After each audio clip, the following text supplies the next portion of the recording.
Sherlock Holmes, de Arthur Conan Doyle. Hoy presentamos un relato de Las aventuras de Sherlock Holmes. Si disfrutas de la intriga y el ingenio deductivo, te agradecería tu like y tus comentarios. Saludos y que lo disfrutes. Un escándalo en Bohemia. Sir Arthur Conan Doyle. Para Sherlock Holmes ella es siempre la mujer. Rara vez he oído que la mencione por otro nombre. A sus ojos, ella eclipsa al resto del sexo débil. No es que haya sentido por Irene Adler una emoción que pueda compararse al amor. Todas las emociones, y esa particularmente, son opuestas a su mente fría, precisa, pero admirablemente equilibrada. Es, puedo asegurarlo, la máquina de observación y razonamiento más perfecta que el mundo ha visto, pero como amante, como enamorado, Sherlock Holmes habría estado en una posición completamente falsa. Jamás hablaba de las pasiones, aun de las más suaves, sin un dejo de burla y desprecio. Eran cosas admirables para el observador. Excelente para recorrer el velo de los motivos y acciones de los hombres. Pero para el razonador preparado, admitir tales intromisiones en su propio temperamento, cuidadosamente ajustado, era introducir un factor que distraería y descompensaría todos los delicados resultados mentales. Una basura en un instrumento sensitivo o una grieta en una lente finísima, no habría sido más perjudicial que una emoción intensa en una naturaleza como la suya. Y, sin embargo, para él no hubo más que una mujer, y esa mujer fue la difunta Irene Adler, de dudosa y turbia memoria. Había visto poco a Holmes últimamente. Mi matrimonio nos había alejado. Mi propia felicidad y los intereses domésticos que surgen alrededor del hombre que se encuentra por primera vez convertido en amo y señor de su casa, eran suficientes para absorber toda mi atención, mientras que Holmes, que odiaba cualquier forma de sociedad con toda su alma de bohemio, permaneció en nuestras habitaciones de Baker Street, sumergido entre sus viejos libros y alternando, de semana en semana, entre la cocaína con la ambición, la somnolencia de la droga con la feroz energía de su propia naturaleza inquieta. Continuaba, como siempre, profundamente interesado en el estudio del crimen y ocupando sus inmensas facultades y sus extraordinarios poderes de observación en seguir las pistas y aclarar los misterios que habían sido abandonados por la policía oficial, como casos desesperados. De vez en cuando escuchaba algún vago relato de sus hazañas, su intervención en el caso del asesinato Trepov, en Odessa, su solución en la singular tragedia de los hermanos Atkinson, en Trincomalee, y, finalmente, en la misión que había realizado, con tanto éxito, para la familia reinante de Holanda. Sin embargo, más allá de estas muestras de actividad, que me concretaba a compartir con todos los lectores de la prensa diaria, sabía muy poco de mi antiguo amigo y compañero. Una noche, fue el 20 de marzo de 1888, volvía de visitar a un paciente, había vuelto al ejercicio de mi profesión como médico civil, cuando mi recorrido de regreso a casa me obligó a pasar por Baker Street. Al pasar por aquella puerta tan familiar para mí, que siempre estará asociada en mi mente a la época de mi noviazgo y a los oscuros incidentes del estudio en escarlata, me sentí invadido por un intenso deseo de ver a Holmes y de saber cómo estaba empleando, ahora, sus extraordinarias facultades. Sus habitaciones estaban brillantemente iluminadas. Al levantar la mirada hacia ellas, noté su figura alta y esbelta pasar 2 veces, convertida en negra silueta, cerca de la cortina. Estaba recorriendo la habitación rápida, ansiosamente, con la cabeza sumida en el pecho y las manos unidas a la espalda. Para mí, que conocía a fondo cada uno de sus hábitos y de sus estados de ánimo, su actitud y su comportamiento eran reveladores. Estaba trabajando de nuevo, se había sacudido de sus ensueños toxicómanos y estaba sobre la pista candente de algún nuevo caso. Toqué la campanilla y fui conducido a la sala que por tanto tiempo compartí con Sherlock. No fue muy efusivo, rara vez lo era, pero creo que se alegró de verme. Casi sin decir palabra, aunque con los ojos brillándole bondadosamente, me indicó un sillón, me arrojó su cajetilla de cigarrillos y señaló hacia una botella de whisky y un sifón que había encima de una cómoda. Entonces se puso de pie frente al fuego y me miró con el detenimiento tan peculiar de él. El matrimonio le sienta bien, me dijo. Creo, Watson, que ha aumentado unas 7 libras y media desde que no nos vemos. 7, contesté yo.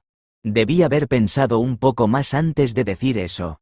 Y veo que está ejerciendo de nuevo. No me había dicho que intentaba dedicarse a su profesión. Entonces, ¿cómo lo sabe? Lo veo, lo deduzco. ¿Cómo sé que se ha estado exponiendo mucho a la lluvia últimamente y que tiene una criada torpe y descuidada? Mi querido Holmes, protesté yo, esto es demasiado. Si hubiera vivido hace unos siglos, habría muerto en la hoguera por brujería. Es cierto que el jueves salí a dar un paseo por el campo y llegué a casa empapado, pero me he cambiado de ropa y no puedo imaginarme cómo deduce esto. En cuanto a Mary Jane, es incorregible y mi esposa la ha despedido. Tampoco imagino cómo logró adivinarlo. Holmes sonrió para sí y se frotó las manos largas y nerviosas. Es la simplicidad misma. Mis ojos me dicen que en la parte exterior de su zapato izquierdo, exactamente donde alumbra mejor la luz, la piel está raspada toscamente en 6 lugares, trazando rayas paralelas. Obviamente esto ha sido causado por alguien que trató de quitar el lodo que cubría el zapato, pero lo hizo con positiva torpeza, sin cuidado alguno. De ahí mi doble deducción de que se expuso a la lluvia y de que tiene un espécimen en particular incompetente de la maligna servidumbre londinense. En cuanto al ejercicio de su profesión, si un caballero entra en esta habitación oliendo a iodoformo, con una mancha negra de nitrato de plata en el índice derecho y una prominencia a un lado del sombrero de copa, mostrando dónde ha escondido su estetoscopio, necesitaría ser muy tonto para no declararlo miembro activo de la profesión médica. Pude evitar echarme a reír por la facilidad con que explicaba sus deducciones. Cuando le oigo exponer sus razonamientos, comenté, la cuestión me parece siempre tan ridículamente simple, que me siento seguro de que podría haber hecho fácilmente las mismas deducciones que usted. Sin embargo, a cada nuevo caso que se me presenta de sus aparentemente extraños poderes, me siento desconcertado hasta que me explica el proceso que siguió. Y no obstante, creo tener tan buenos ojos como usted. Es posible, contestó encendiendo un cigarrillo y dejándose caer en un sillón. Usted ve, pero no observa. La distinción es perfectamente clara. Por ejemplo, usted ha visto con frecuencia la escalera que conduce del vestíbulo a esta habitación.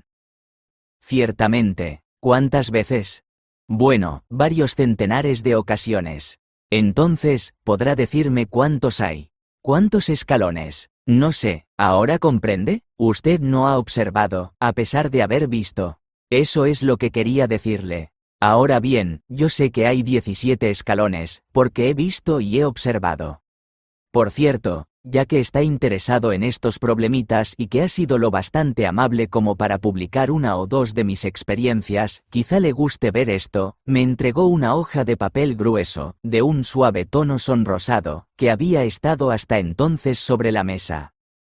Me llegó en el correo de la tarde. Léala en voz alta. La nota no tenía fecha, ni firma, ni domicilio del remitente. Decía: visitará a usted esta noche, faltando un cuarto para las 8, un caballero que desea consultar a usted sobre un asunto de extrema importancia. Sus recientes servicios a una de las casas reales de Europa han demostrado que es usted persona a quien puede confiarse asunto de tal importancia, que nada de lo que se dijera al respecto resultaría exagerado. Estos datos de usted de todas partes hemos recibido. Procure, por tanto, estar en su casa a esa hora, y no se sorprenda si su visitante se presenta enmascarado. Este es un asunto realmente misterioso, comenté. ¿Qué cree que puede significar? No tengo datos todavía. Es un error capital tratar de formular teorías antes de tener datos. Insensiblemente, uno empieza a retorcer los hechos para que se adapten a las teorías, en lugar de que las teorías se adapten a los hechos. Pero, ¿qué deduce de la nota misma? Examiné con cuidado la escritura y el papel que habían usado para escribir. El hombre que la escribió está en buenas condiciones económicas, comenté tratando de imitar el raciocinio de mi compañero. Este papel no puede adquirirse por menos de media corona el paquete. Es peculiarmente grueso y resistente. Peculiar. Esa es la palabra exacta, dijo Holmes. No es papel inglés. Colóquelo contra la luz. Lo hice y vi una E mayúscula con una G minúscula, una P y una G mayúsculas con una T minúscula, marcadas en la superficie del papel. ¿Qué deduce de esto?, preguntó Holmes. Es el nombre del fabricante, sin duda, o más bien, su monograma. De ningún modo. La G mayúscula con la T minúscula significan Gesellschaft, que es el equivalente en alemán de compañía. Es la abreviatura acostumbrada, equivalente a nuestra CIA. La P, desde luego, significa papier. Ahora veamos lo de la EG. Consultemos nuestra guía continental, bajo un pesado volumen marrón de uno de los anaqueles. Eglow, Eglonich. Aquí estamos, Egria. Es un lugar en que hablan alemán. En Bohemia, no lejos de Karlsbad. Notable por haber sido la escena de la muerte de Wallenstein, y por sus numerosas fábricas de vidrio y de papel. Ja, ¿qué le parece eso, hijo mío? Sus ojos brillaban y arrojó una gran nube azulosa de su cigarrillo. El papel fue hecho en Bohemia, exclamé. Precisamente, y el hombre que escribió la nota es alemán. Note la construcción un poco forzada de esa frase. Estos datos de usted de todas partes hemos recibido. Un francés o un ruso no hubiera escrito así. Es el alemán quien cambia la construcción de las frases en esa forma. Solo queda, por tanto, descubrir qué desea este alemán que escribe en papel bohemio y que prefiere usar una máscara a mostrar su rostro. Y aquí viene, si no me equivoco, a resolver todas nuestras dudas. Se escuchó el ruido claro de las herraduras de los caballos y el rozar de las ruedas sobre el pavimento, seguidos por el llamado brusco de la campanilla. Holmes silbó. Son 2 caballos, lo deduzco por el ruido de las pisadas, dijo. Sí, continuó, asomándose por la ventana. Es un elegante carruaje con 2 verdaderos ejemplares equinos. Cuando menos de 150 guineas cada uno. En este caso hay dinero, Watson, a falta de otra cosa. Creo que será mejor que me vaya, Holmes. De ningún modo, doctor. Quédese donde está. Esto promete ser interesante. Sería una lástima que se lo perdiera. Pero, un cliente. No se preocupe por él. Quizá yo necesite su ayuda, o quizás él mismo la requiera. Aquí viene. Siéntese en ese sillón, doctor, y préstenos toda su atención. Unos pasos lentos y pesados, que se habían escuchado en las escaleras y en el corredor, se detuvieron exactamente frente a nuestra puerta. Entonces se escuchó un llamado brusco e imperativo. Pase, ordenó Holmes. Entró un hombre que difícilmente medía menos de 2 metros de estatura, con el pecho y las extremidades de un Hércules. Su apariencia era la de un personaje rico, con una ostentación que en Inglaterra se habría considerado muy cercana al mal gusto. Gruesas bandas de astracán atravesaban las mangas y el frente de su gabán cruzado, mientras que su gran capa de un paño azul índigo estaba ribeteada y forrada con seda de color rojo subido. La aseguraba a su cuello con un broche que tenía una solitaria y gigantesca aguamarina. Las elegantes botas que se extendían hasta la mitad de la pantorrilla, completaban la impresión de bárbara opulencia que sugería toda su apariencia. Llevaba en la mano un sombrero de ala ancha y su rostro estaba casi oculto tras una gran máscara negra, en forma de antifaz, que parecía haberse colocado en aquel momento, pues, al entrar, todavía tenía levantada la mano hacia la máscara. La parte inferior de la cara, que quedaba al descubierto, revelaba un hombre de carácter fuerte, con labios gruesos y prominentes, y una barbilla larga y puntiaguda que sugería una resolución rayana en la necedad. ¿Recibió usted mi nota?, preguntó con voz áspera y profunda y con acento alemán muy marcado. En ella le avisaba que vendría. Nos miró a los dos, sin saber a quién dirigirse. Le suplico que tome asiento, dijo Holmes. Él es mi amigo y doctor Watson, quien en algunas ocasiones ha tenido la bondad de ayudarme a solucionar mis casos. ¿A quién tengo el honor de dirigirme? Habla usted con el conde von Kram, un noble bohemio. Tengo entendido que este caballero, su amigo, es un hombre de honor y discreción, en cuya presencia puedo hablar sobre un asunto de la más grande importancia. Si no, preferiría hablar a solas con usted. Me levanté para irme, pero Holmes me tomó del brazo y me obligó a volver a instalarme en el sillón. Los dos o ninguno, dijo. Puede usted decir ante este caballero cualquier cosa que pueda decirme a mí. El conde encogió sus anchos hombros. Entonces empezaré por suplicar a ustedes absoluto silencio respecto al asunto que me trae aquí, dentro de los 2 próximos años. Al final de ese tiempo, el asunto ya no tendrá importancia. Por el momento debo señalar que no es exagerado afirmar que la cuestión es de tal magnitud que podría influir en la historia europea. Prometo discreción, aseguró Holmes. Y yo también. Ustedes perdonarán esta máscara, continuó nuestro extraño visitante. La augusta persona que me emplea desea que su agente sea desconocido para ustedes, y debo confesarles que el título que yo mismo me he dado hace un momento no es precisamente el mío. Lo comprendí, desde luego, dijo Holmes secamente. Las circunstancias son muy delicadas y deben tomarse todas las precauciones para evitar lo que amenaza ser un inminente escándalo y que podría comprometer seriamente a una de las familias reinantes de Europa. Para hablar francamente, el asunto gira en torno de la gran casa de Ormstein, soberanos de Bohemia por generaciones. También me di cuenta de eso, murmuró Holmes, sumiéndose en su sillón y cerrando los ojos. Nuestro visitante miró, sorprendido, la figura lánguida y perezosa del hombre que le había sido descrito como el razonador más genial y el agente investigador más activo de Europa. Holmes abrió lentamente los ojos y miró con impaciencia a su cliente. Si Su Majestad tiene la bondad de explicarme su problema, podré aconsejarle mejor. El hombre se levantó de su silla de un salto y empezó a recorrer la habitación de un lado a otro, con muestras de agitación incontrolable. Entonces, con un gesto de desesperación, se arrancó la máscara del rostro y la arrojó al suelo. Tiene razón, gritó, soy el rey. ¿Para qué tratar de ocultarlo? Es cierto, ¿para qué? Murmuró Holmes. Su Majestad no había hablado aún y yo ya sabía que me estaba dirigiendo a Wilhelm Gottfried Sigismund von Ormstein, Gran Duque de Kassel, Felstein y Rey de Bohemia por herencia. Debe comprender, dijo nuestro extraño visitante, sentándose de nuevo y pasando la mano sobre su ancha y blanca frente, debe comprender que no estoy acostumbrado a hacer estos negocios personalmente. Sin embargo, el asunto era tan delicado que no quise confiarlo a un agente. Eso habría significado quedar a su merced. He venido de incógnito, desde Praga, con el objeto de consultarle a usted. Entonces, le suplico que haga su consulta, dijo Holmes, cerrando los ojos una vez más.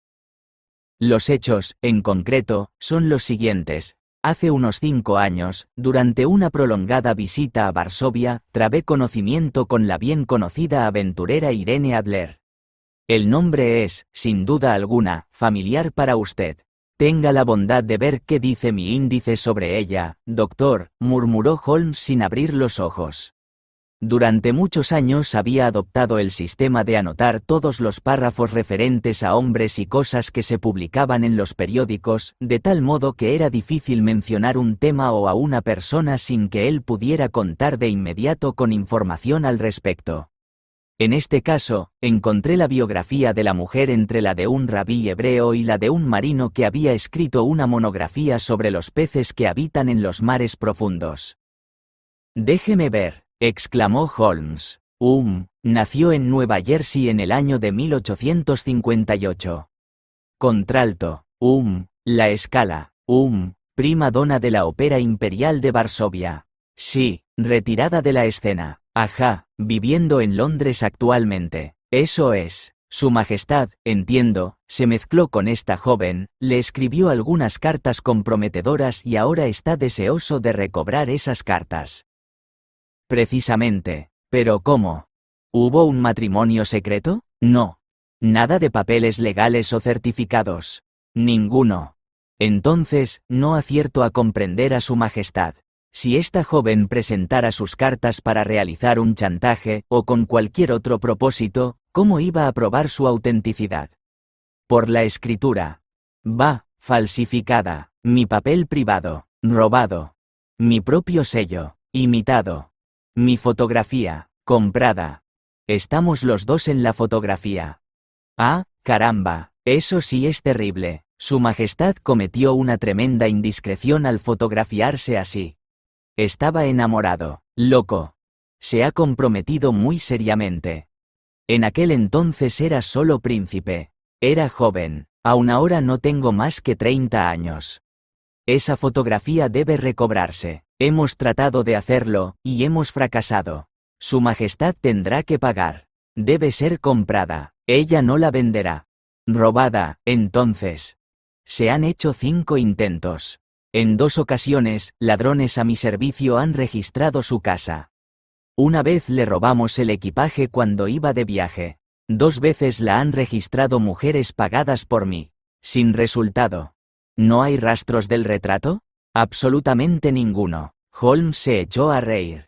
Es un problemita bastante complicado, dijo. Y muy serio para mí, contestó el rey en tono de reproche. Mucho, realmente. ¿Y qué se propone hacer con la fotografía? Arruinarme. Pero, ¿cómo? Estoy a punto de casarme. Eso he sabido. Con Clotilde Lothman von Saxe-Meiningen, hija segunda del rey de Escandinavia. Quizá conozca usted los estrictos principios de su familia. Ella misma es la personificación de la delicadeza. Una sombra de duda en cuanto a mi conducta pondría fin a nuestro compromiso matrimonial. Irene Adler? Amenaza con enviarles la fotografía. Y lo hará. Sé muy bien que lo hará. Usted no la conoce, pero tiene un alma de acero. Tiene el rostro de la más hermosa de las mujeres y la mente del más resuelto de los hombres. Para evitar que yo me case con otra mujer, no hay extremos a los que ella no sea capaz de ir. No los hay. ¿Está seguro de que no la ha enviado todavía? Estoy seguro. ¿Por qué? Porque me dijo que la enviaría el día que el matrimonio fuera proclamado públicamente. Eso será el próximo lunes. Oh, entonces nos quedan 3 días aún, dijo Holmes con un bostezo. Es una gran fortuna, pues tengo 1 o 2 asuntos de importancia que atender por el momento. Su Majestad, desde luego, pasará unos días en Londres, ¿no? Ciertamente, me encontrará en el Langham, bajo el nombre de Conde von Kram.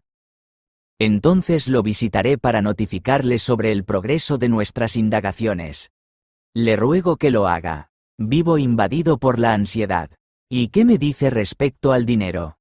¿Tiene usted carte blanche, absolutamente? Le aseguro que le daría una de las provincias de mi reino por esa fotografía. ¿Y en lo que se refiere a los gastos de momento? El rey sacó una pesada bolsa de cuero del interior de su gabán y la colocó sobre la mesa. Hay 300 libras en oro y 700 en billetes, dijo. Holmes extendió un recibo por la cantidad en una hoja de papel y se lo entregó. ¿Sabe usted cuál es el domicilio de la dama? Preguntó. Briony Lodge, Serpentine Avenue, Street. John's Wood. Holmes tomó nota de aquellos datos. Otra pregunta, dijo con aspecto pensativo. ¿Era de cuerpo entero la fotografía? Entonces, buenas noches, Su Majestad. Confío en que pronto tendremos buenas noticias para usted. Buenas noches, Watson, añadió mientras el carruaje real se alejaba estrepitosamente. Si tiene la bondad de visitarme mañana por la tarde, a las 3 en punto, tendré mucho gusto en discutir este asunto con usted. A las 3 en punto del día siguiente estaba yo en la casa de Baker Street, pero Holmes no había vuelto aún. La patrona me informó que había salido de la casa poco después de las 8 de la mañana. Me senté cerca del fuego, sin embargo, con intención de esperarlo por mucho que tardara en volver. El nuevo caso había despertado profundamente mi interés, porque aun cuando no estaba rodeado de la tragedia y de los aspectos extraños de los 2 crímenes en que yo había intervenido antes, la naturaleza del caso y la importancia de su cliente le daban un interés especial a mis ojos. Además, aparte de la naturaleza de la investigación que mi amigo tenía a mano, Había algo tan maravilloso en su magistral dominio de las situaciones y en su agudo e incisivo razonamiento, que para mí era un placer poder estudiar su sistema de trabajo y seguir los métodos rápidos y sutiles por medio de los cuales desentrañaba los más confusos misterios. Tan acostumbrado estaba yo a su éxito invariable, que la simple posibilidad de un fracaso me resultaba inconcebible. Fue cerca de las 4 de la tarde cuando se abrió la puerta y entró en la habitación un mozo de caballerizas, sucio, barbudo, con aspecto alcohólico, rostro abotagado y ropas destrozadas. Aunque estaba acostumbrado a la extraordinaria habilidad de mi amigo para disfrazarse, tuve que mirarlo 3 veces antes de estar seguro de que era él realmente. Moviendo la cabeza a modo de saludo, desapareció por la puerta que conducía a la alcoba y salió 5 minutos después, ya cuidadosamente arreglado y limpio, y como siempre, vestido con su traje de casimir. Se metió las manos en los bolsillos, extendió las piernas frente a la hoguera y se echó a reír alegremente durante varios minutos. De vez en cuando lanzaba alguna exclamación ininteligible, para después continuar riendo como un loco, hasta que quedó inmóvil, exhausto, sobre la silla. ¿De qué se ríe? De una cosa graciosa. Estoy seguro de que usted no podría nunca adivinar cómo empleé la mañana o qué terminé por hacer. No puedo imaginarlo. Supongo que ha estado vigilando los hábitos y, probablemente, la casa de la señorita Irene Adler. Exactamente, pero me ocurrieron cosas en verdad extraordinarias.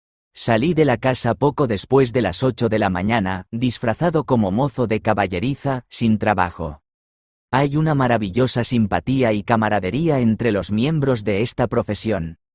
Pronto encontré Briony Lodge. Es una villa amplia, con un jardín en la parte posterior, con una gran estancia a la derecha, muy bien amueblada, con largas ventanas que llegan casi hasta el suelo, aseguradas con esos aldabones ingleses que hasta un niño puede abrir. A más de eso no era un edificio nada notable. Observé que se podía entrar a una de las ventanas por el techo de la caballeriza. Di varias vueltas alrededor de la casa y la examiné desde todos los ángulos, pero sin notar ninguna otra cosa que despertara mi interés. Estuve vagando por la calle un rato y me fui acercando hasta el lado del jardín, en tanto que los mozos atendían a los caballos. Me presté a ayudarlos y recibí como compensación 2 peniques, un vaso de vino, un poco de tabaco corriente y toda la información deseable acerca de la señorita Adler, para no decir nada de media docena más de personas del barrio, en quienes no tengo el más mínimo interés, pero cuyas biografías fui obligado a escuchar. ¿Y qué me dice de Irene Adler? Pregunté. Oh, ha vuelto locos a todos los hombres de esa parte de la ciudad. Es la muchacha más bonita que hay en este planeta, en opinión de los mozos. Vive tranquilamente, canta en conciertos, sale a pasear todos los días a las 5 y vuelve a cenar exactamente a las 7. Raras ocasiones sale a otra hora, excepto cuando canta. Tiene un solo visitante masculino, aunque es un visitante muy constante. Es un tipo alto, guapo y atrevido. Nunca la visita menos de una vez al día y a veces lo hace 2. Es un tal señor Godfrey Norton. ¿Ve la ventaja de ser el confidente de un cochero? Mis amigos improvisados lo han llevado varias veces a su casa en Inner Temple y saben todo lo que se puede saber respecto a él. Mientras escuchaba todo esto, yo pensaba en mi plan de campaña. Este Godfrey Norton es evidentemente un factor importante en el asunto. Supe que era abogado. No pude menos de preguntarme qué relación existía entre ellos y cuál era el objeto de sus frecuentes visitas. ¿Era Irene su cliente, su amiga o su amante? En el primer caso, probablemente le había entregado la fotografía a él, para que se la guardara. Si era lo último, resultaba menos probable. Y de esta cuestión dependía que continuara trabajando en Briony Lodge o que volviera mi atención a las habitaciones de este caballero en el Temple. Era un punto delicado y ampliaba el campo de mis investigaciones. Me temo que le estoy aburriendo con estos detalles, pero tengo que explicarle estas pequeñas dificultades para que comprenda la situación. Le escucho con gran interés, contesté. Estaba todavía estudiando mentalmente la cuestión. cuando un coche se detuvo frente a Briony Lodge y un caballero descendió de él. Era un hombre notablemente apuesto, moreno, de facciones regulares y espeso bigote. Evidentemente se trataba del caballero de quien había oído hablar. Parecía tener mucha prisa. Gritó al cochero que lo esperara y pasó corriendo frente a la doncella que le abrió la puerta, con la confianza de un hombre que está en su propia casa. Estuvo en el interior de la casa, aproximadamente 1 hora. Durante este tiempo pude verlo a través de los cristales de las ventanas que corresponden a la sala, dando vueltas de un lado a otro y moviendo los brazos como si hablara con gran excitación. No vi a Irene Adler durante ese tiempo. Por fin salió, con aspecto más agitado del que traía al llegar. Al subir al coche sacó un reloj de oro del bolsillo, consultó la hora y gritó con voz desesperada. «Vámonos como alma que lleva el diablo. Primero a Gross y Hankey, en Regent Street, y luego a la iglesia de Santa Mónica, en Edgware Road. Media guinea si logra hacer esto en 20 minutos». El coche partió y empezaba a preguntarme si no sería buena idea seguirlo, cuando salió de la caballeriza de Briony Lodge un carruaje pequeño. El cochero traía la librea solo abotonada a medias y la corbata sin arreglar como si hubiera sido llamado rápidamente. Apenas había llegado el carruaje a la puerta de la casa, cuando Irene salió bruscamente de ella y subió con igual rapidez al coche. Solo la vi un instante, pero bastó para que notara que era una mujer encantadora, con un rostro por el que cualquier hombre moriría con gusto.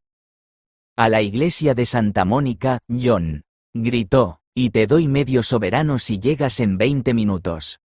Aquello se ponía demasiado interesante para que yo me lo perdiera, Watson. Empezaba a meditar en si debía arriesgarme a ser visto, subiéndome a la parte posterior de su pequeño carruaje, cuando se acercó por el otro lado de la calle un coche de alquiler. El cochero me miró con desconfianza, pero yo salté al interior del carruaje antes de que pudiera protestar. «A la iglesia de Santa Mónica», le ordené, «y medio soberano será suyo si llega en 20 minutos». Faltaban 25 minutos para las 12, así que estaba perfectamente claro lo que se proponían. Mi cochero se portó muy bien. No creo que jamás haya conducido a tanta velocidad, pero los otros ya estaban allí cuando llegamos. El coche y el pequeño carruaje de Irene se encontraban a la puerta de la iglesia. Pagué al cochero y entré. No había un alma en el interior, con la excepción de los dos personajes a quienes venía siguiendo, y el sacerdote que se encontraba frente a ellos. Los tres formaban un apretado nudo frente al altar. Empecé a caminar lentamente por el pasillo central de la nave, como cualquier otro vagabundo que se ha metido en una iglesia a falta de otra cosa que hacer. De pronto, ante mi sorpresa, las tres personas del altar volvieron su rostro y Godfrey Norton se echó a correr en dirección a mí. «Gracias a Dios», gritó, «usted nos servirá. Venga, venga». «¿Qué quiere de mí?», pregunté. «Venga, hombre, venga, es solo cosa de 3 minutos. Si no, no será legal». Casi me arrastraron hasta el altar y antes de que me diera cuenta de lo que estaba haciendo, murmuraba respuestas que me decían al oído y declaraba cosas de las que no sabía absolutamente nada. Simplemente estaba ayudando a realizar el acto de unir en matrimonio a Irene Adler, soltera, con Godfrey Norton, soltero. Todo fue hecho en un instante y me encontré con una dama dándome las gracias por un lado, un caballero dándome las gracias por el otro, y el sacerdote, enfrente de mí, haciéndome una leve caravana. Era la posición más extraña en que me había encontrado en mi vida, y el pensar en ello fue lo que me produjo el acceso de risa que sufrí hace un momento. Parece que había cierta informalidad en su licencia y que el sacerdote se negaba terminantemente a casarlos sin un testigo. Mi aparición en la iglesia evitó al novio tener que echarse a correr por las calles en busca de un padrino. La novia me dio un soberano y pienso usarlo en la cadena de mi reloj, en recuerdo de la ocasión. Las cosas han tomado un curso inesperado, dije yo, ¿y entonces qué pasó? Bueno, encontré que mis planes estaban muy seriamente amenazados. Parecía que la pareja se disponía a partir de inmediato y eso exigía medidas rápidas y enérgicas de mi parte. En la puerta de la iglesia, sin embargo, se separaron. Él se dirigió al temple y ella a su propia casa. Saldré al parque a las 5, como de costumbre, dijo ella al separarse de su flamante marido. No oí más. Partieron en diferentes direcciones y yo me marché para hacer mis propios arreglos. ¿Cuáles son?, pregunté. Un poco de fiambre y un vaso de cerveza, ordenó Sherlock al ver entrar a la sirvienta, haciendo caso omiso de mi pregunta. He estado tan ocupado que no he tenido tiempo de pensar en comer. Y estaré aún más ocupado esta tarde. Por cierto, doctor, quiero su cooperación. Encantado de servirle. ¿No le importa faltar a la ley? No, en lo más mínimo. ¿Ni correr el riesgo de ser arrestado? No, si es por una buena causa. Oh, la causa es excelente. Entonces soy el hombre que necesita. Ya sabía yo que podía contar con usted. Pero, ¿qué es lo que desea de mí? Cuando la señora Turner haya traído lo que le pedí, me explicaré con más claridad, dijo. Un momento después entraba nuestra patrona con la frugal comida ordenada por mi amigo y éste se lanzaba hambriento sobre ella. Tendremos que discutir el asunto mientras como, pues no dispongo de mucho tiempo. Son casi las 5. Dentro de 2 horas tenemos que entrar en acción. La señorita, o más bien la señora Irene, vuelve a las 7 de su paseo. Debemos estar en Briony Lodge para recibirla. ¿Y qué haremos entonces? Usted debe dejar las cosas en mis manos. Ya he arreglado lo que va a ocurrir entonces. Hay un solo punto en el que debo insistir. Usted no debe intervenir, pase lo que pase. ¿Entendido? ¿Debo ser neutral? No debe hacer absolutamente nada. Probablemente habrá algunos incidentes desagradables. No intervenga en ellos. Los sucesos concluirán en que me conduzcan a la casa. 4 o 5 minutos después se abrirá una de las ventanas de la sala. Usted entonces se acercará a esa ventana abierta. Sí. Se fijará en mí, pues para entonces estaré al alcance de su vista. Sí. Y cuando levante mi mano, así, arrojará a la habitación lo que le voy a dar. Y al mismo tiempo lanzará el grito de «fuego». ¿Me entiende? Perfectamente. No es nada notable, dijo extrayendo de su bolsillo un rollo con la forma de un habano. Es un ordinario cohete de humo, que estalla por sí solo al chocar contra el suelo. Su misión se concreta a eso. Al dar el grito, atraerá probablemente cierto número de curiosos. Pero usted debe caminar tranquilamente hacia la esquina de la calle y esperarme allí. Yo me reuniré con usted 10 minutos después. Espero haberme explicado con claridad.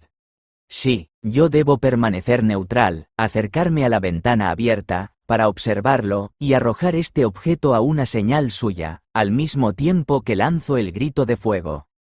Entonces lo esperaré en la esquina de la calle. Exactamente. Puede confiar en mí. Está muy bien, creo que es casi hora de que me prepare para el nuevo papel que tendré que interpretar. Desapareció en su alcoba y volvió unos minutos después en el personaje de un amable y sencillo sacerdote de la iglesia no conformista. Su ancho sombrero negro, sus pantalones sueltos, su corbata blanca, su sonrisa simpática y su expresión de benevolente curiosidad lo caracterizaban de un modo realmente notable. No era simplemente que Holmes cambiara de traje. Su expresión, sus modales, su propia alma parecían variar con cada nuevo papel que asumía. El teatro perdió un magnífico actor, al igual que la ciencia perdió un extraordinario investigador, cuando Sherlock Holmes decidió convertirse en un especialista en criminología. Eran las 6:15 cuando salimos de Baker Street y aún faltaban 10 minutos para la hora cuando nos encontramos en Serpentine Avenue. Ya había oscurecido y las lámparas empezaban a ser encendidas, cuando nos colocamos frente a Briony Lodge, en espera de la llegada de la dueña de la mansión. La casa era como me la había imaginado por la descripción que me hizo Sherlock Holmes, pero el sitio parecía menos tranquilo de lo que esperaba. Por el contrario, para una calle pequeña, de un vecindario lejano, estaba notablemente animada. Había un grupo de hombres pobremente vestidos, fumando y riendo en una esquina. Un afilador daba vuelta a su rueda, 2 hombres flirteaban con una sirvienta, y varios jóvenes bien vestidos recorrían la calle ociosamente, de un lado a otro, con cigarrillos en la boca. Como usted comprenderá, comentó Holmes, mientras paseábamos frente a la casa, este matrimonio simplifica el asunto. La fotografía se convierte ahora en un arma de 2 filos. Todas las probabilidades son de que ella esté tan poco dispuesta a que la vea el señor Godfrey Norton como nuestro cliente lo está a que caiga en poder de su princesa. Ahora la cuestión estriba en dónde podremos encontrar la fotografía. ¿En dónde realmente? Es poco probable que la traiga consigo. Debe ser una foto grande y no resulta fácil para una mujer esconder algo así.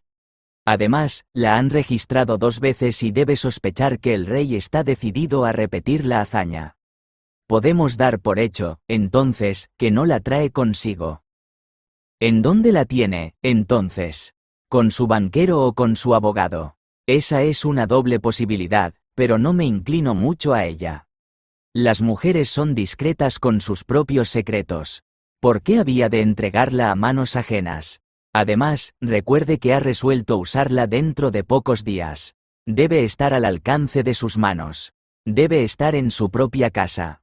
Pero, la han registrado 2 veces. Bah, deben haberlo hecho individuos que no saben buscar. ¿Y cómo va a buscar usted? Yo no buscaré. ¿Qué hará, entonces? Haré que ella me muestre dónde está. Se negará a hacerlo. No podrá, pero ya oigo el rumor de las ruedas. Es su carruaje, ahora cumpla mis órdenes al pie de la letra. Mientras decía eso, las luces de los faroles laterales de un carruaje trazaron la curva de la avenida. Era un carruaje pequeño, que se detuvo a las puertas de Briony Lodge. En el momento en que lo hizo, uno de los hombres que se encontraban en la esquina corrió para abrir la portezuela, con la esperanza de ganarse una moneda, pero fue empujado por otro de los vagabundos, que había echado a correr con la misma intención. Una feroz reyerta se inició con aquel incidente. Los 2 hombres que antes habían estado flirteando con las sirvientas, se pusieron a defender a uno de los jovenzuelos, logrando con su intervención solamente hacer más grande el escándalo. El afilador se entrometió también en el asunto y dio el primer golpe, dirigido a uno de los guardias. Un instante después, la dama que había descendido de su carruaje, era el centro de un pequeño nudo de hombres que se lanzaban puñetazos y patadas a diestra y siniestra. Holmes se introdujo en la multitud para proteger a la dama, pero en el momento en que llegaba a su lado, lanzó un grito, cayó al suelo y la sangre empezó a manar abundantemente de su rostro. Al verlo caer, los guardias se echaron a correr en una dirección y los vagabundos en otra, mientras que un grupo de personas mejor vestidas, que habían observado la pelea sin tomar parte en ella, se acercaron para ayudar a la muchacha y para atender al herido. Irene Adler, como la seguiré llamando, había corrido hacia los escalones de su casa, pero al llegar a lo alto de ellos, se detuvo, con su figura excepcional claramente delineada por las luces del vestíbulo, volviendo la mirada hacia la calle. ¿Está mal herido el caballero?, preguntó. Está muerto, dijeron varias voces. No, no. Todavía está con vida, gritó alguien. Pero morirá antes de que pueda ser conducido al hospital. Es un hombre valiente, dijo una mujer. Se habrían llevado el bolso de la señorita y su reloj, si no hubiera sido por él. Esos hombres deben formar una pandilla peligrosa. Ah, ya empieza a respirar. No lo podemos dejar tirado en la calle. ¿No podríamos meterlo en su casa, señora? Desde luego. Tráiganlo a la sala. Hay un sofá aquí. Pasen por acá, por favor. Lenta y solemnemente mi amigo fue conducido al interior de Briony Lodge y acostado en la habitación principal, mientras yo observaba todo desde mi puesto, cerca de la ventana. Las lámparas habían sido encendidas, pero los cortinajes no fueron corridos, de tal modo que podía ver claramente a Holmes, tendido en el sofá. Yo no sé si mi amigo es capaz de un sentimiento así, pero sí sé que yo me sentí profundamente avergonzado y arrepentido de la falta que estábamos cometiendo cuando vi a aquella hermosísima criatura, contra quien estábamos conspirando, inclinarse en un gesto lleno de gracia y bondad sobre el anciano lastimado. Pero habría sido la más negra traición a Holmes fallarle en el asunto que me había encomendado. Traté de endurecer mi corazón y saqué de mi chaqueta el cohete de humo. Después de todo, pensé, no le estamos haciendo un daño real. Solo estamos impidiendo que haga daño a otros. Holmes estaba sentado ahora en el sofá y lo vi moverse como quien necesita desesperadamente una bocanada de aire. Una doncella corrió y abrió la ventana. En el mismo instante lo vi levantar una mano. Era la señal. Arrojé el cohete a la habitación y grité al mismo tiempo. ¡Fuego! La palabra apenas había salido de mi boca, cuando toda la multitud de espectadores, caballeros, mozos, sirvientas y vagabundos, se unieron en un grito general de fuego, fuego. Gruesas nubes de humo salieron de la habitación por la ventana abierta. Percibí por el rabillo del ojo la carrera de varias personas en el interior de la casa y, un momento después, escuché la voz de Holmes asegurando que era una falsa alarma. Deslizándome por entre la multitud de curiosos y gritones, logré alejarme del lugar y llegué hasta la esquina de la calle. 10 minutos más tarde, Holmes se encontraba a mi lado. Me tomó del brazo y nos alejamos tranquilamente de aquel loco barullo. Caminamos rápida y silenciosamente durante algún tiempo, hasta que dimos vuelta hacia una de las tranquilas calles que conducen hacia Edgware Road. «Se portó usted muy bien, doctor», comentó. Nada podía haber salido mejor. ¿Tiene usted la fotografía? No, pero sé dónde está. ¿Y cómo lo averiguó? Ella me mostró el lugar, como le dije que lo haría. Todavía no comprendo. No quiero que esto le siga pareciendo un misterio, murmuró él echándose a reír. El asunto es perfectamente simple. Usted, desde luego, comprendió que todas las personas que estaban en la calle eran cómplices míos. Es un grupo de actores al que contraté para mi servicio exclusivo durante estas horas. Me lo supuse. Bueno, cuando la pelea se inició, tenía un poco de pintura roja, fresca, en la mano. Corrí, me dejé caer, me llevé la mano al rostro y me convertí en un conmovedor espectáculo. Es un viejo truco. También sospeché eso. Entonces me llevaron al interior de la casa. Ella no iba a permitir que aquel pobre anciano que la había salvado se quedara en la calle. ¿Qué otra cosa podía hacer? Y me llevó a la sala, que era exactamente la habitación en que yo sospechaba que estaba la fotografía.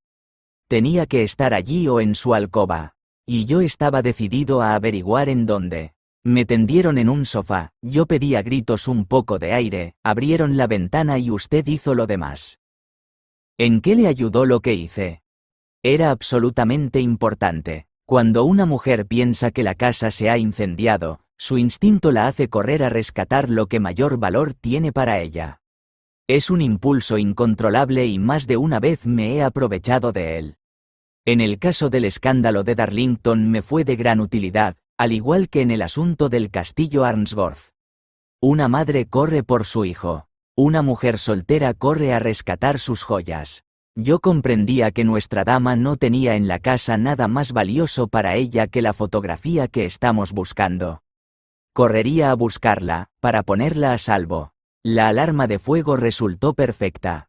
El humo y los gritos eran como para alterar los nervios de cualquiera, aun a las personas de nervios de acero.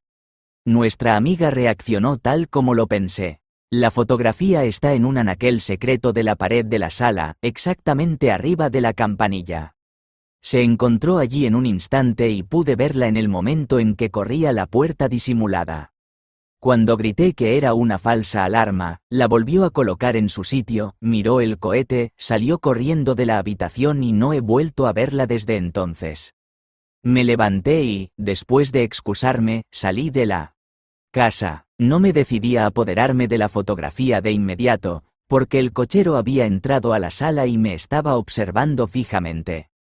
Me pareció más seguro esperar. La precipitación puede arruinar todo. Nuestra misión está prácticamente terminada. Mañana llamaré al rey, y con usted, si quiere venir, iremos directamente a la casa de nuestra amiguita. Nos llevarán a la sala para esperar, pero lo más probable es que cuando llegue no nos encuentre a nosotros ni a la fotografía. Será una satisfacción para su majestad recobrarla con sus propias manos. ¿Y cuándo iremos, dice usted? A las 8 de la mañana. Aún no se habrá levantado, de tal modo que tendremos el campo libre. Además, debemos apresurarnos, porque este matrimonio puede significar un cambio completo en su vida y en sus hábitos. Debo telegrafiar al rey sin demora. Habíamos llegado a Baker Street y nos habíamos detenido frente a la puerta. Mientras él buscaba las llaves en su bolsillo, pasó alguien diciendo: «Buenas noches, señor Sherlock Holmes». Había varias personas en la calle en ese momento, pero el saludo parecía proceder de un joven delgado que venía en un carruaje abierto, pero que continuó su camino de inmediato. «He oído antes de ahora esa voz», dijo Holmes, siguiendo con la mirada el carruaje, iluminado apenas por la luz del farol callejero. «Pero no sé quién pueda haber sido ese jovencito. Dormí esa noche en Baker Street y estábamos gozando de nuestra taza de café y nuestras tostadas mañaneras, cuando el rey de Bohemia entró precipitadamente en la habitación». «¿De verdad la ha obtenido?», gritó tomando a Sherlock Holmes de los hombros y mirándolo ansiosamente a la cara. «Todavía no. Pero, ¿tiene esperanzas?». «Sí las tengo». «Entonces, venga, estoy impaciente por partir. Necesitaremos un coche. Tengo mi carruaje afuera, esperando». «Entonces eso simplificará las cosas». Descendimos y partimos de nuevo hacia Briony Lodge. «Irene Adler se ha casado», comentó Holmes. «¿Casado? ¿Cuándo?» «Ayer». «¿Pero, con quién?» «Con un abogado inglés apellidado Norton». «Pero, ella no puede amarlo». «Tengo profundas esperanzas de que lo ame». «¿Por qué?» «Porque salvaría a su majestad de todo temor de futuras molestias. Si la dama ama a su esposo, no ama a su majestad. Y si no ama a su majestad, no hay razón para que se interponga en los planes de su majestad». «Es cierto, y, sin embargo, bueno, quisiera que hubiera sido de mi clase y posición. ¿Qué reina tan magnífica habría sido?». Lanzó un suspiro y se sumió en un malhumorado silencio que no fue interrumpido hasta que llegamos a Serpentine Avenue. La puerta de Briony Lodge estaba abierta y una dama anciana se encontraba en lo alto de los escalones. Nos miró con expresión sardónica mientras descendíamos del carruaje. «El señor Sherlock Holmes, supongo», dijo. «Yo soy el señor Holmes», contestó mi compañero con expresión interrogadora y asombrada. «Desde luego, mi señora me aseguró que era muy probable que viniera usted a buscarla. Salió esta mañana con su esposo, en el tren de las 5:15 de la madrugada. Partió hacia el continente». «¿Qué?». Sherlock Holmes retrocedió tambaleándose, pálido de ira y de sorpresa. «¿Quiere decirme que ha salido de Inglaterra?». «Sí, para no volver nunca». «¿Y los papeles?», preguntó el rey con voz ronca. «Todo está perdido». «Ya veremos», empujó a la sirvienta a un lado y corrió hacia la sala, seguido por el rey y por mí. Los muebles estaban esparcidos en todas direcciones, los anaqueles se veían vacíos, los cajones estaban abiertos. Todo parecía indicar que la dama había recogido rápidamente sus pertenencias antes de emprender aquella precipitada fuga. Holmes se acercó al tiro de la campanilla, corrió una puertecilla secreta y extrajo una fotografía y una carta. La fotografía era de la propia Irene Adler sola, vestida en traje de gala. La carta estaba dirigida a Sherlock Holmes. Mi amigo la abrió y los tres la leímos al mismo tiempo. Estaba fechada a la medianoche del día anterior y decía lo siguiente: «Mi querido señor Sherlock Holmes, realmente lo hizo usted muy bien. Me sorprendió por completo. Hasta la alarma de incendio no concebí la menor sospecha. Pero entonces, cuando descubrí cómo me había traicionado yo misma, empecé a pensar. Ya me habían prevenido contra usted desde hacía meses. Me habían dicho que si el rey empleaba un agente, ese sería usted. Y me dieron su dirección. Sin embargo, a pesar de todo esto, me hizo revelarle lo que quería saber. Aún después de concebir sospechas, encontré difícil desconfiar de un sacerdote tan gentil y anciano. Pero, como usted sabe, yo misma he estudiado el arte de la representación. El disfraz masculino no es nada nuevo para mí. Con frecuencia me aprovecho de la libertad que da. Envié a John, el cochero, a vigilarlo, corrí escaleras arriba, me puse mi traje especial de paseo, como llamo a mi disfraz, y bajé en el momento en que usted se marchaba. Bueno, le seguí hasta la puerta para asegurarme de que en realidad era objeto de interés para el célebre Sherlock Holmes. Entonces, un poco imprudentemente, le di las buenas noches y partí hacia el Temple, para reunirme con mi esposo. Los dos pensamos que el mejor recurso era la huida, ya que teníamos frente a nosotros a un antagonista formidable. Por tanto, cuando venga a buscarnos mañana, encontrará el nido vacío. En cuanto a la fotografía, su cliente puede descansar en paz. Amo y soy amada por un hombre mejor que él. El rey puede hacer lo que guste, sin temor a que intervenga alguien a quien él traicionó cruelmente. Voy a conservarla como defensa. Es un arma poderosa que me defenderá de cualquier paso que en mi contra se pueda dar en el futuro. Le dejo una fotografía que quizá quiera conservar. Y yo quedo a sus órdenes, mi querido señor Sherlock Holmes, como su atenta servidora. Irene Norton, de soltera, Irene Adler. ¡Qué mujer! ¡Oh, qué mujer!, gritó el rey de Bohemia cuando los tres terminamos de leer la epístola. ¿No les dije lo rápida y resuelta que es? ¿No habría sido una reina admirable? ¿No es una lástima que no haya sido una mujer de mi nivel?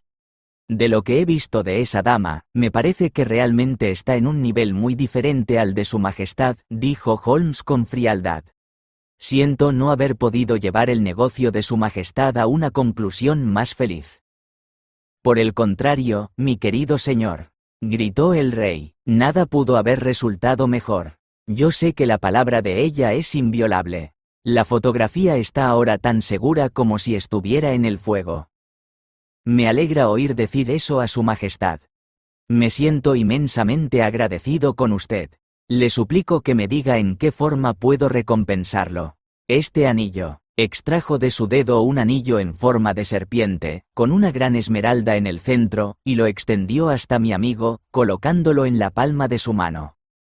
Su majestad tiene algo que vale mucho más para mí, dijo Holmes. No tiene más que pedirlo. Esta fotografía. El rey lo miró con expresión de asombro.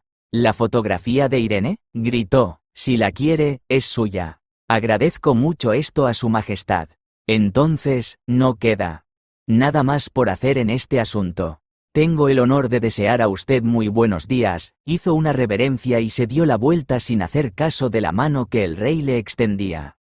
Salió de la casa en mi compañía y nos dirigimos de nuevo a sus habitaciones. Y así fue como terminó un escándalo que amenazaba afectar seriamente el reino de Bohemia. Y así fue también como los mejores planes de Sherlock Holmes fueron arruinados por el ingenio de una mujer. Antiguamente mi compañero acostumbraba burlarse mucho de la supuesta inteligencia femenina, pero no he oído que lo haga a últimas fechas. Y cuando habla de Irene Adler, o cuando se refiere a su fotografía, siempre lo hace bajo el honorable título de la mujer. Espero que este relato te haya gustado. Si es así, te agradecería que le dieras un like. De esta forma ayudas al canal y me animas a seguir publicando. Saludos, amigo.